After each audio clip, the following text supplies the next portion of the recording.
Có gì thôi. Vinh đang tay gì cho mấy chị Việt Nam ơi. Ô khăn nào rồi bộ. Đang khỏi đấy. Ta đây, chưa tiền nhà bây giờ tích tích rồi.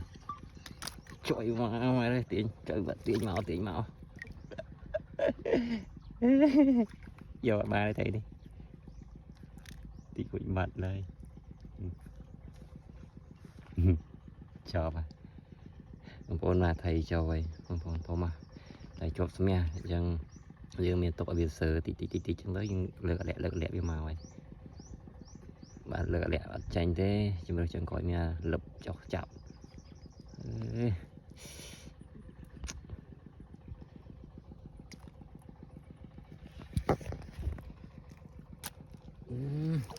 Tin thứ gì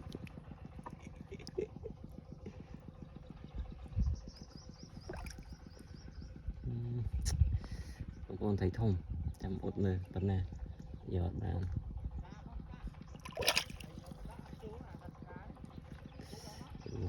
trụng là tiền tươi mau mau hạt mau bia không nha vì tư mẹ đi mà chết đoเลยđã đánh một này cam này tụi em vô thầy nó lại bàn rồi mà bây giờ thầy bán đấy thầy nó có cái lăng ấy đây mình nghe này.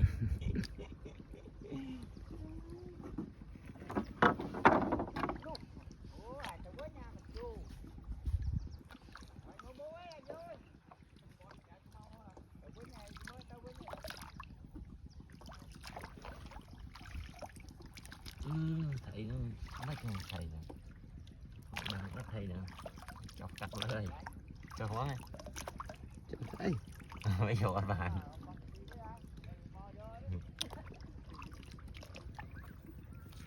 mẹ muối vậy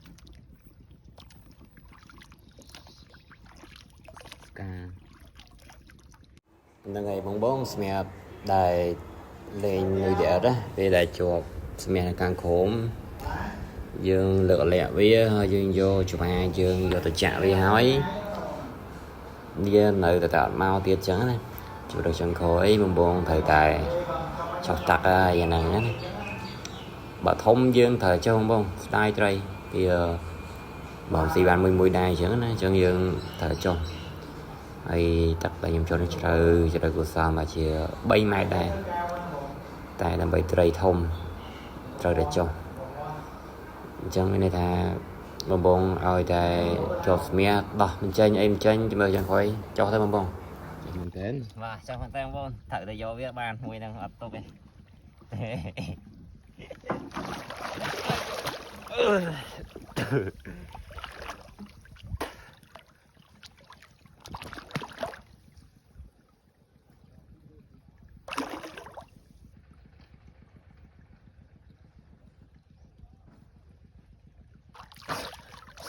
này có gì thôi.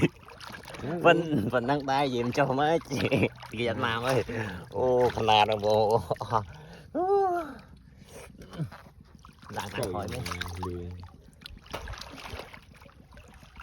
Đang ngày chỉ vừa trong cõi với mình ban tray mà buồn bà thông của xóm này thấy đi phải chia cả lạc lô thấy nhá nè chân vô to tới bà đã tập ho style mà chở nào không đó đông chụp lại tại ở thọ đánh mười chứ nữa trời lớp ấy do đó ăn không rồi ớt đại xì hai miền mà xì bên nào đi tiếc mau thì mẹ trời hơi thấy thùng đó nào là đá đấy